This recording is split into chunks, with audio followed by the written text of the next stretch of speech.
Tudo bem, pessoal? O conteúdo de hoje vai ser propriedades periódicas.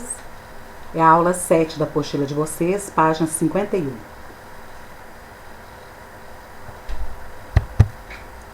Nós temos aqui a tabela periódica porque é muito importante a gente saber algumas características de certas regiões da tabela. É para consulta mesmo, é um material que você vai estar em mãos para fazer qualquer tipo de avaliação, de exercícios. Então, nós temos aqui, na esquerda, nós temos a região dos metais. Então, os metais, eles têm tendência a perder elétrons.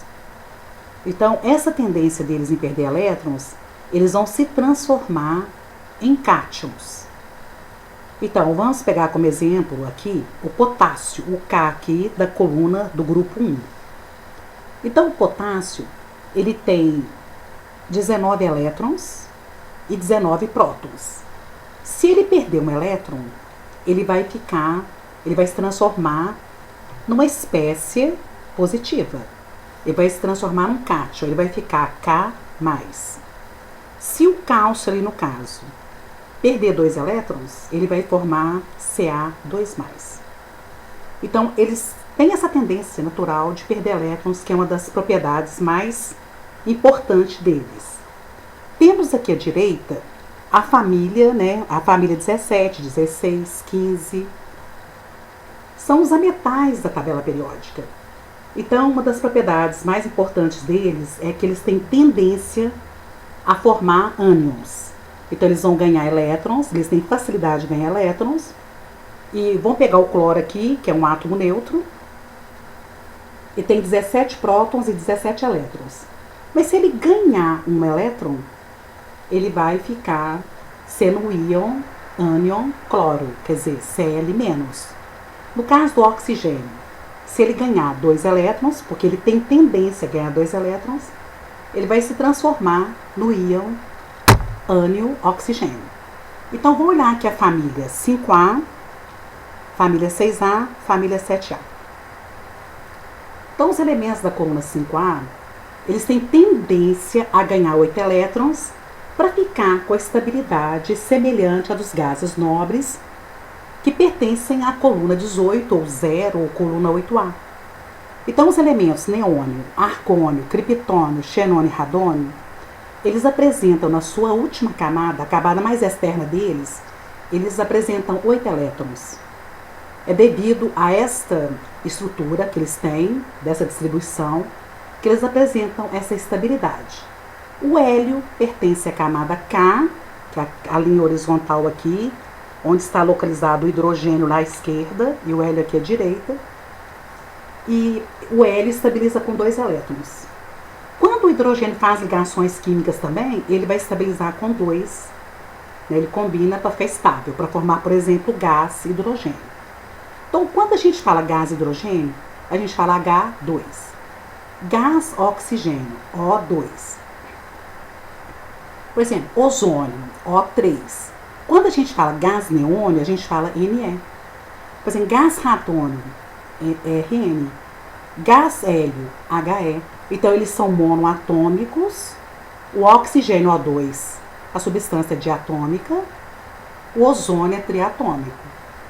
Então, esses elementos, os gases nobres, são encontrados no ar atmosférico e eles têm essa estabilidade de não fazer ligações químicas, eles são monoatômicos e são estáveis. Então, todos os elementos tendem a ter uma estrutura estável igual dos gases nobres, fazendo ligações químicas. Então, repara aqui na coluna 5A. Então, indica que todos os elementos têm 5 elétrons na última camada eletrônica.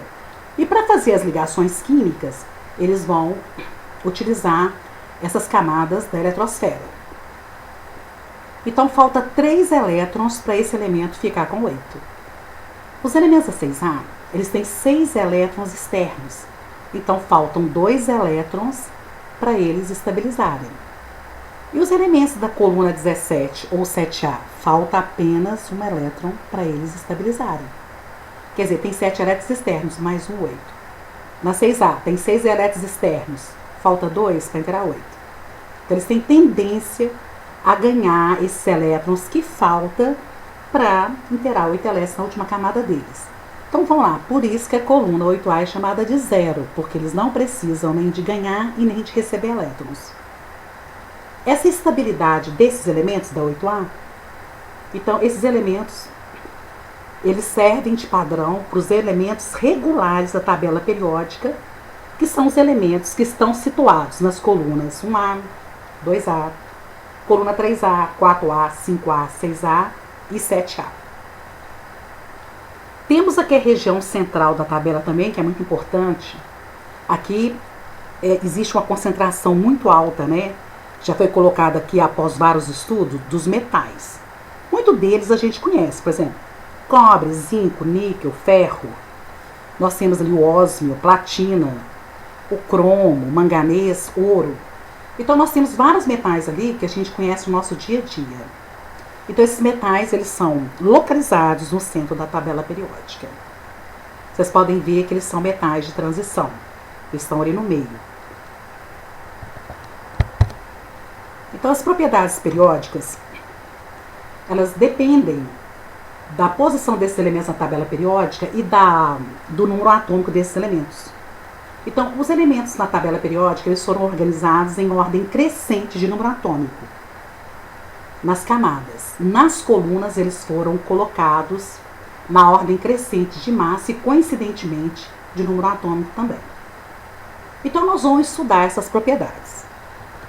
A gente vai observar que depois de estudar essas propriedades, a gente vai ter uma noção melhor da tabela periódica, dos elementos, porque para consulta é muito bom a gente entender também uma tabela com vários dados. A gente tem aqui o raio atômico, energia de ionização, afinidade eletrônica, eletronegatividade, eletropositividade, reatividade e as propriedades físicas. Então, gente, é muito importante, na hora que a gente for estudar o raio atômico, é você saber o que é o raio. Então, eu sintetizei bem aqui para a gente entender melhor essa matéria. Aí, ó, raio atômico, todas as vezes que a gente mencionar raio atômico, você lembra do tamanho do átomo. Indica o quê? Tamanho. Então, se você pegar um átomo, nesse caso aqui nós temos o núcleo, que está representado por roxo. Esse átomo tem duas camadas, dois níveis energéticos. Se a gente pegar do núcleo do átomo até o elétron dele mais externo, a gente vai ter o raio. Então, o que vai definir o tamanho de um átomo são as quantidades de camadas que ele tem, é que vai definir esse tamanho dele. Então, é a distância que vai do núcleo do átomo até o seu elétron mais externo. A gente colocou aqui alguns exemplos. Então, os que estão com as cores rosa, que simulam o núcleo, e tem os de cores azuis. Então, o rosa aqui vai ser os cátions. Nós vamos lembrar de vocês que são os metais, que vão ser transformados em cátions. Os de cor azul, que vão ser transformados em ânions, que vai ganhar elétron. Então, a gente vai pegar o lítio, que é o primeiro exemplo aqui.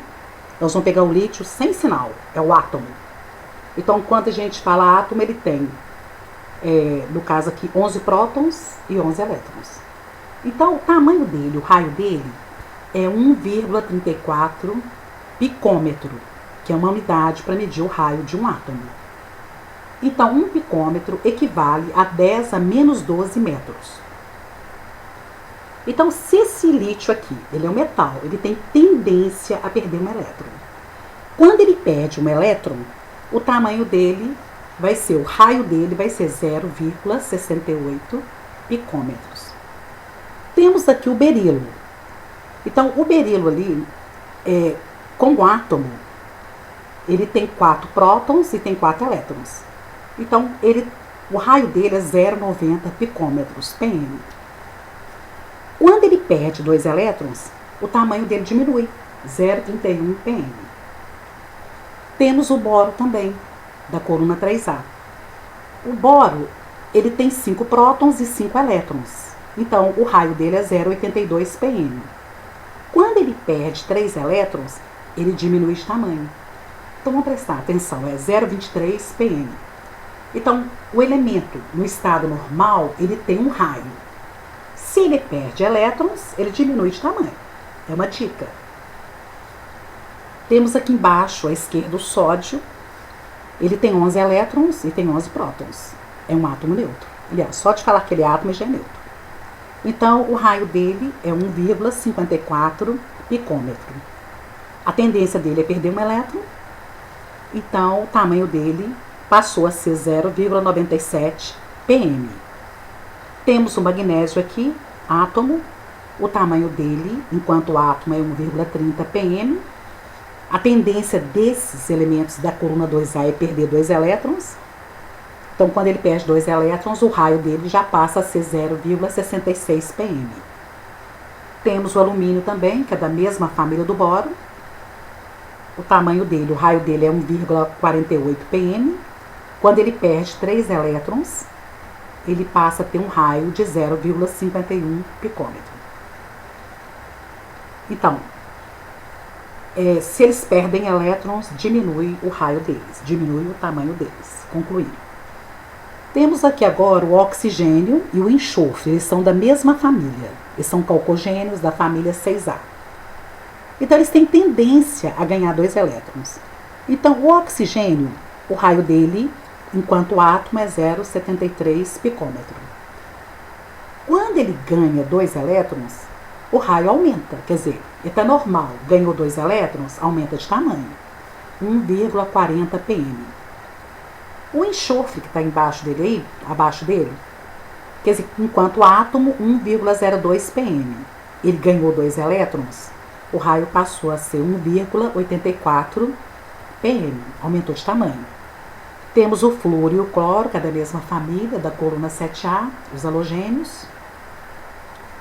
Então, o tamanho do átomo do flúor é 0,71 picômetro. Se ele ganha um elétron, ele aumenta de tamanho. 1,33 pm. O cloro tem um raio de 0,99 picômetro e quando ele ganha um elétron, ele passa a ser 1,81 pm. Então, resumindo, se você tem um átomo neutro, o íon dele, cátion, vai ser sempre menor que o átomo correspondente. Agora, você tem um átomo, o ânion dele sempre vai ser maior que o átomo correspondente dele. Então, gente, tem 2 fatores que vai definir o tamanho de um átomo na tabela periódica, o seu raio. A gente vai observar nas colunas e nas camadas.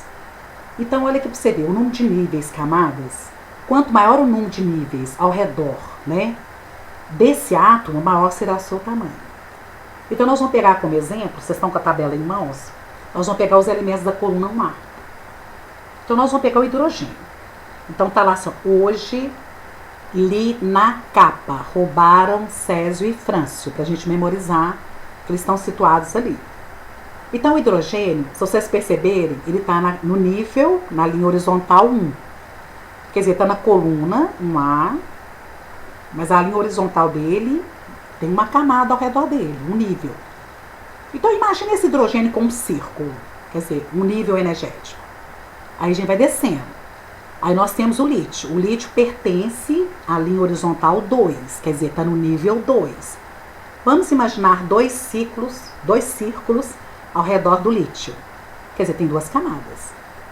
Temos o sódio, que tem 3 camadas, 3 níveis energéticos. Temos o potássio, que tem 4 níveis. O rubídio tem 5. O césio 6 e o frâncio 7.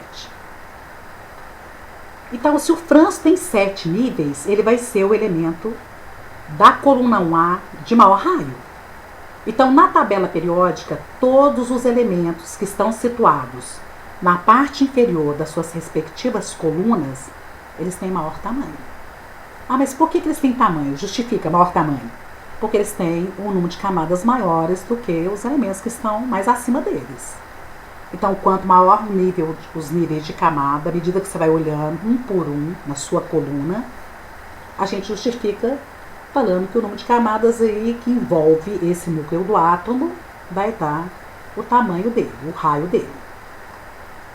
Agora, vamos supor que todos os elementos, olhando a tabela de vocês aí, todos os elementos da camada 4. É uma camada completa, a 5 também. quer dizer, nível 4. Então, todos esses elementos aí que estão no nível 4, vamos pegar o potássio, cálcio, escândio, lá do outro lado, o bromo, o selênio, o arsênio, o criptônio. Todos esses elementos têm 4 níveis energéticos. Então, quando eles estão nas linhas horizontais, o que vai definir o tamanho de um com o outro? Então, a gente vai pensar assim, olha, se no caso aqui, olha, o bromo, ele tem 35 prótons.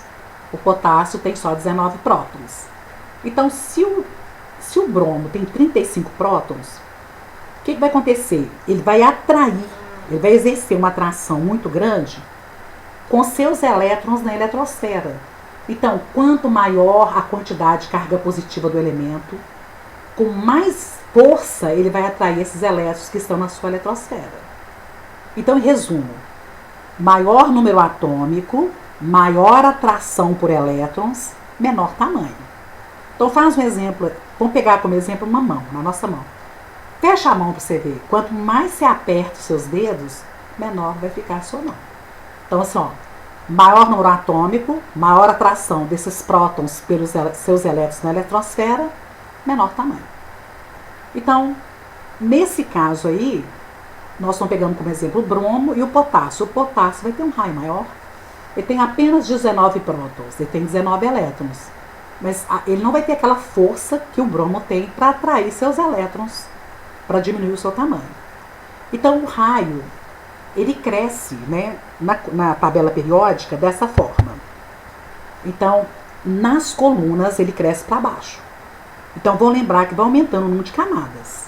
O hidrogênio tem uma camada, o lítio tem 2, sódio 3, o césio 6, o frâncio 7. E nas linhas horizontais, que são as camadas, ou níveis, ou períodos, vai crescer da direita para a esquerda.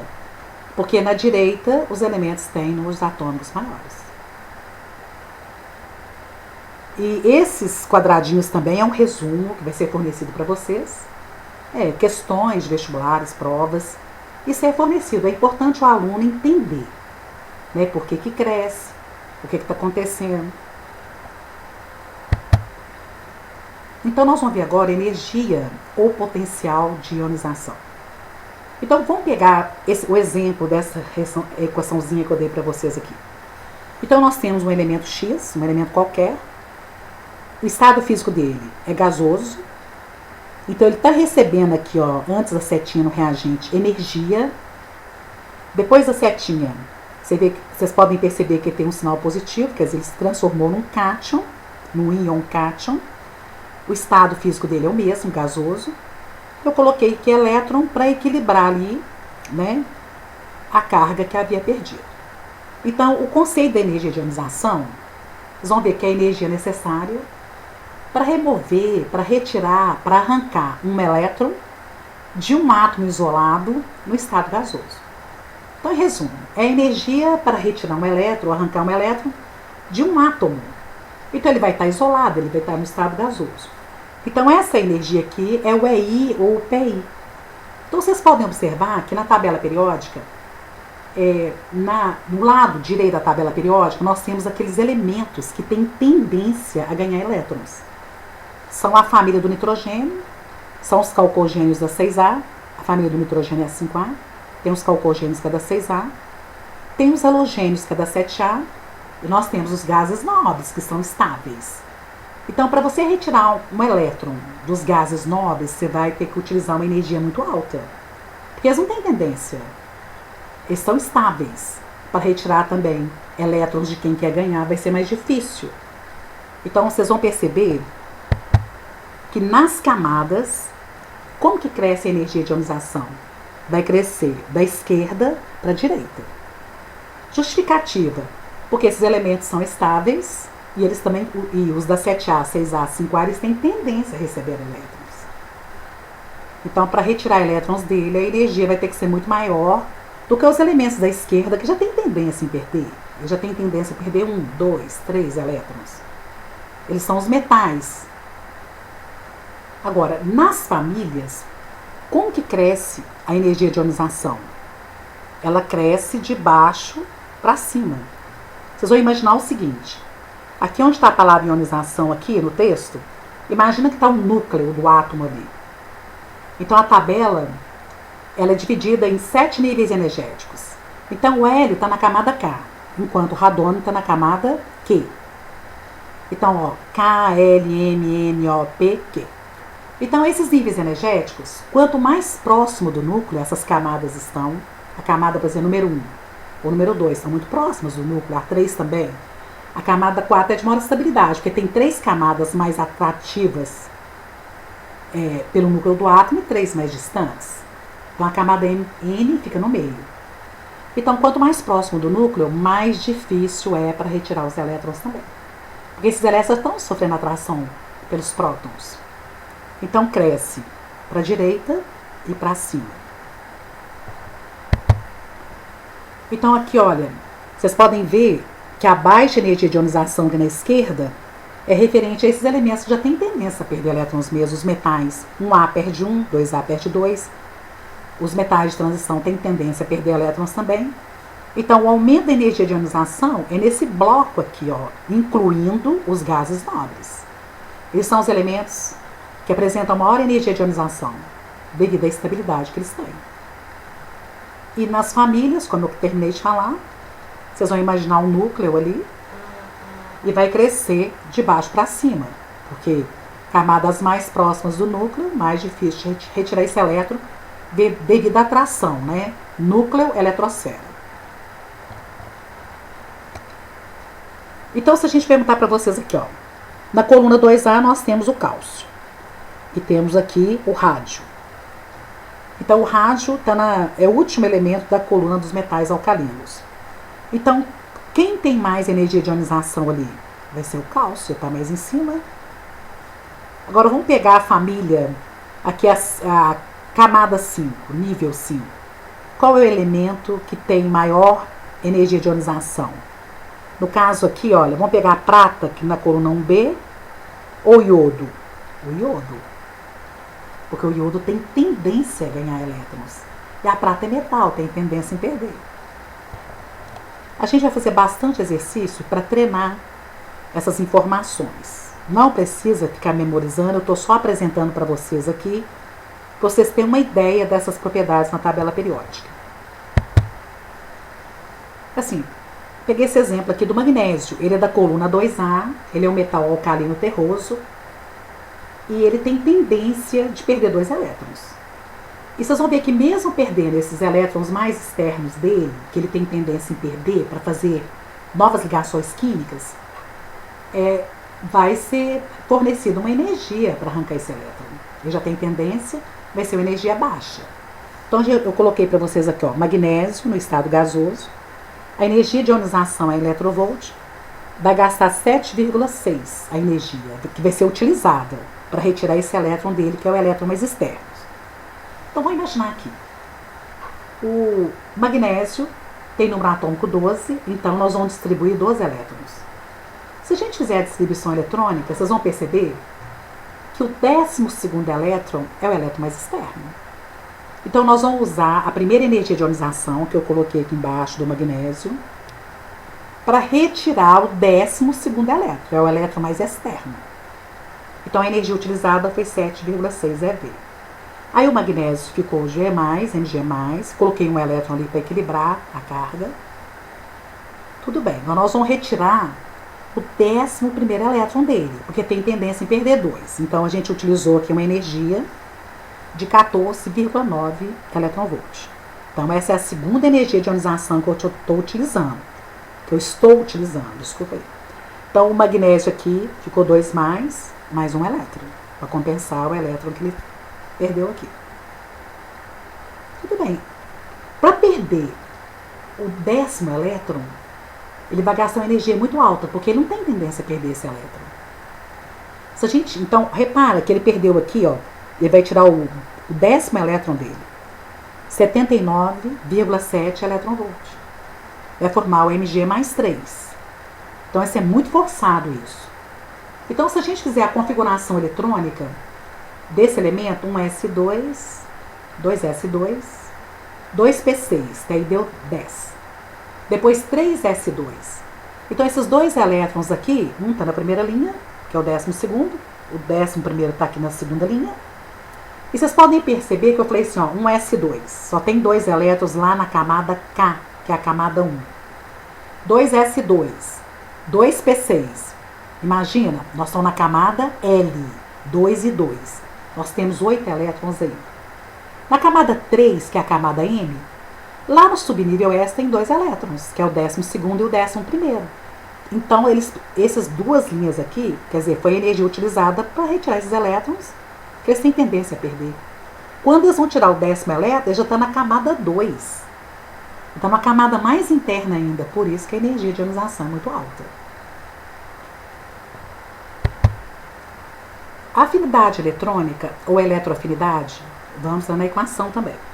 Nós temos o elemento X aqui, ele está isolado, ele está no estado gasoso, e ele vai ganhar elétrons. Esse E aqui, ó, negativo é de elétrons. Então, vocês vão perceber que depois da setinha, ele se transformou num ânion. Ele ganhou elétrons. Ele ficou negativo, porque elétron é negativo. O estado físico dele permanece o mesmo. E essa energia que está aqui no produto é energia liberada durante o processo. Então, para você adicionar um elétron a um átomo, vai liberar uma energia. E essa energia é chamada de eletroafinidade ou afinidade eletrônica. Então, aqui no texto, é a energia liberada quando um átomo isolado, no caso X, no estado gasoso, no estado físico dele lá, captura, né, ou recebe um elétron. Então, essa energia também a gente vai estudar observando os elementos da direita da tabela periódica. Porque eles têm tendência a ganhar elétrons. Na hora que eles recebem os elétrons que eles necessitam para fazer a ligação, essa energia vai ser liberada. Porque liberando essa energia dá uma estabilidade no sistema. Então, observa que eu coloquei a energia de ionização primeiro, agora a eletroafinidade. Essas duas propriedades, elas crescem no mesmo sentido da tabela. Só que nós estamos aqui isolando a coluna 8A, porque não tem, os gases nobres não têm tendência em receber elétrons, então eles não estão nessa propriedade. Então, os elementos que têm mais afinidade eletrônica são os halogênios, da coluna 7A. Temos o flúor aqui em destaque, porque ele é o elemento da tabela que mais apresenta, né, de maior afinidade eletrônica. Então, nas camadas cresce nesse sentido, porque esses elementos já têm tendência a ganhar elétrons, são os ânions, os ametais.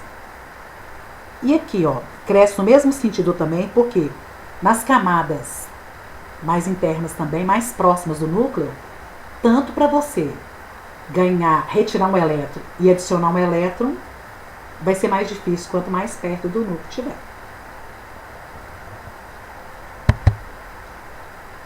A eletronegatividade, nós vamos lembrar que é a força de atração exercida sobre os elétrons de uma ligação. Então, nós pegamos aqui como exemplo o gás hidrogênio. Aí desenhamos aqui, né, a fórmula deles. E aqui do lado tem a forma estrutural. Então, essa ligação é uma ligação covalente, porque o hidrogênio ele tem tendência a receber elétrons e faz uma ligação compartilhando esses elétrons para ter uma estabilidade semelhante à do hélio. Os dois estão na camada K. A camada K comporta no máximo 2 elétrons. Então, o hélio dos gases nobres é o único que estabiliza com 2, os demais todos com 8. E o hidrogênio estabiliza com 2 também para ter, né, para ficar semelhante ao gás hélio. Então, vocês podem observar que nós temos 2 elétrons aqui, e a eletronegatividade é a atração exercida sobre esses elétrons. Então, quem que atrai elétrons? Não são os ametais, os que estão na região da parte direita da tabela periódica? Então, eles têm tendência a atrair elétrons também, numa ligação química, porque eles fazem esse compartilhamento eletrônico também. Então, eles são elementos que compartilham, eles fazem ligações covalentes. Então, coloquei essas 3 propriedades seguidas para a gente memorizar. Todas crescem no mesmo sentido, com justificativas diferentes, justificando com seus conceitos. Então, você pode ver aqui, nós temos o flúor, que é o elemento mais eletronegativo. Temos novamente aqui a coluna 18, os gases nobres não entram, porque eles não têm tendência a receber elétrons. Eles não ganham e nem perdem elétrons. eles não atraem esses elétrons. Então nós temos o flúor. Alguns valores foram designados para esses elementos aí. O flúor a eletronegatividade do flúor é a maior da tabela periódica. O elemento mais eletronegativo é ele. O valor dele é 4. Temos aqui o oxigênio, o valor dele é 3,5. O cloro é 3, o bromo é 3, o iodo é 2,5, o nitrogênio aqui é 3, o carbono é 2,5, o boro é 2, o hidrogênio é 2,2, o frâncio é 0,7. Então esses valores, gente, também não é para memorizar, é para a gente consultar também. Então, se caso eles derem esses valores para vocês vão ver que o flúor é o elemento mais eletronegativo, porque ele está mais à direita da tabela periódica. Ele só falta um elétron, né, para ele estabilizar uma ligação.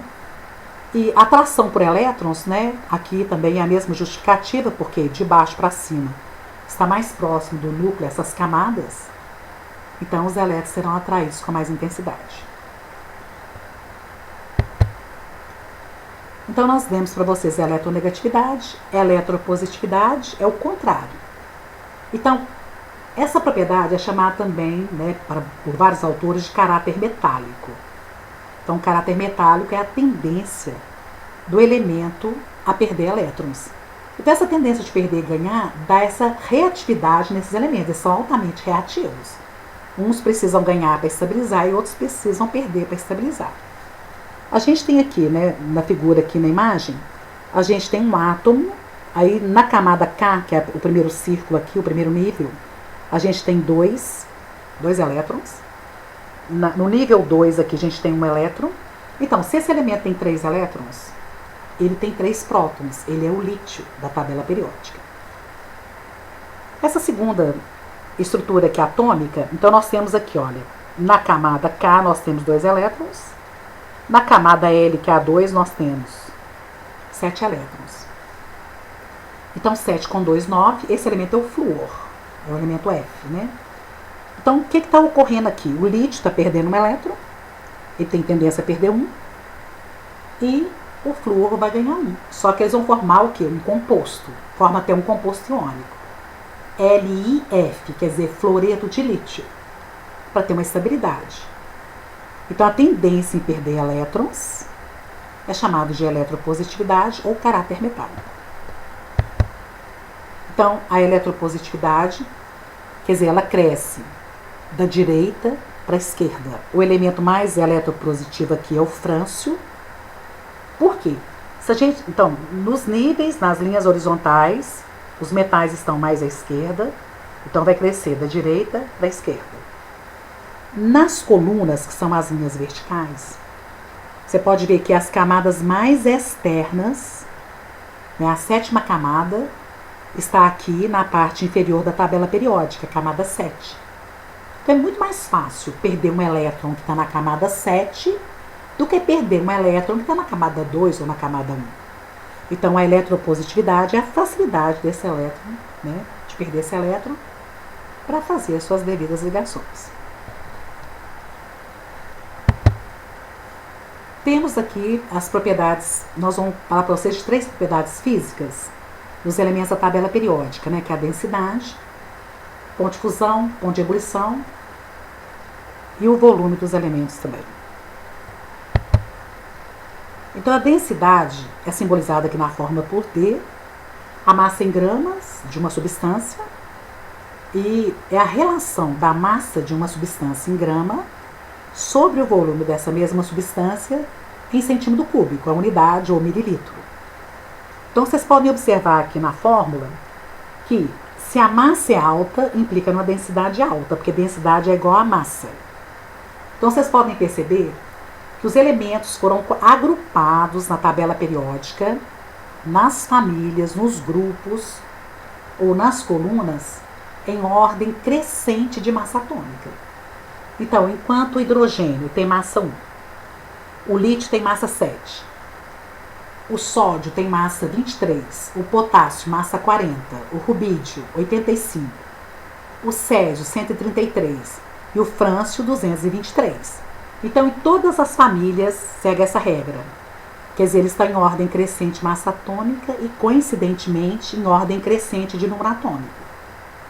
Então, os elementos que têm mais densidade nas colunas estão na parte inferior desta coluna. Então, observa para vocês verem aqui, ó, o exemplo, as duas setas para baixo, indicando, né, nos extremos da tabela aí. Então, se a gente pegar a coluna 1A, igual eu falei para vocês, o elemento que tem maior densidade é o frâncio, porque ele tem uma massa maior. Por exemplo, na coluna 2A, que é os metais alcalinos, o elemento mais denso é o que está lá no final, que é o rádio. Então, os elementos que estão na parte inferior das suas respectivas colunas, grupos, são mais densos. Por isso que eu falei com vocês na primeira slide lá, que no caso aqui, olha, os elementos do centro da tabela, que são os metais, eles foram organizados ali. Esses são os elementos mais densos da tabela periódica. Então, a gente está colocando essas duas setas, né, para o centro aí. E, por curiosidade, que o elemento mais denso é o ósmio. E a densidade dele é 22,57 gramas por centímetro cúbico. Esse ósmio, ele é aquele metal nas pontas daquelas canetas tinteiro, né, que é usado também em agulhas de injeção, agulhas de bússola, e ele é usado também como reagente para revelar impressões digitais. Esse elemento aí é por curiosidade que eu coloquei ele aí. Então, tem alguns valores aqui de densidades, para você fazer um parâmetro. Por exemplo, a densidade do sódio é 0,97 gramas por centímetro cúbico. Do magnésio aí é 1,74 gramas por centímetro cúbico. Tem o mercúrio aí, que é 13,53 gramas por centímetro cúbico. É uma densidade muito alta. E vocês podem ver que o sódio ele é usado para fabricação de sabão, detergentes, no sal de cozinha. O magnésio também, por curiosidade, ele forma ligas leves, né? É uma liga metálica leve, para aeronaves, ou para aquelas rodas de carro, né? Também. O mercúrio é usado no termômetro, é aquele líquido que desloca para mostrar a temperatura. É usado também em barômetros, é usado em pilhas. E vocês podem ver que eles são densos. Os metais têm densidade alta e o ósmio excede essa densidade. Então, os metais leves aqui, eles têm geralmente uma densidade inferior a 5 gramas por centímetro cúbico, né? O magnésio, que forma liga leve também. O alumínio forma também para fabricação de bicicletas, né, para ter mais leveza. Temos o sódio, o potássio, o estrôncio, o bário. E temos os metais pesados aqui, que a densidade deles é maior que 5 gramas por centímetro cúbico. No caso, o cromo, ferro, níquel, cobre, zinco, prata, platina, chumbo, ouro, mercúrio e o ósmio. Gente, temperatura de fusão, PF ou PE, e temperatura de ebulição, que é PE ou PE. Então, vamos observar aqui, ó. Temperatura de fusão. Pode ser PF, prato feito, tá, gente? Então, é aquela temperatura na qual ocorre a mudança da substância sólida para a fase líquida. Então, fusão é quando você tem um sólido e ele passa para o estado líquido. A temperatura de ebulição, ou PE, prato especial, então, quando você tem uma substância no estado líquido e ela passa para vapor, ela vaporiza, então, é a temperatura na qual ocorre a mudança da substância líquida para a substância vapor ou gasosa. Então, na tabela periódica é muito importante a gente observar isso também. Então, o certo seria o ponto de fusão e o ponto de ebulição, eles crescem na tabela periódica semelhante à propriedade física densidade, que é chamada de massa específica. Então, em todas as colunas, são 18 colunas, com exceção de duas, os metais alcalinos e os metais alcalinos terrosos, esses elementos foram todos testados em laboratório. E eles observaram essa irregularidade apenas nos metais alcalinos aqui e nos alcalinos terrosos. Então, a coluna 1A e 2A, o ponto de fusão e o ponto de ebulição dessas substâncias que estão localizadas ali elas crescem de baixo para cima. E a gente tem que ficar atento a isso, porque várias questões cobram isso da gente. Os químicos gostam muito de pegar esse detalhe aí. Então, vocês podem ver que no resto da tabela, nas 16 colunas restantes, como que cresce o ponto de fusão e o ponto de ebulição? Semelhante o crescimento da densidade, dessa grandeza. E nas camadas não mudam. Cresce dos extremos da tabela para o centro da tabela periódica. Temos aqui o tungstênio, né, que ele apresenta uma temperatura de fusão 3.410 graus Celsius, temperatura altíssima. Esse tungstênio, ele faz liga com cobalto e ele é usado muito para brocas, né, para perfuração de petróleo. É usado muito para ferramentas, porque ele aceita, né, a quantidade de calor muito alta, né, até atrito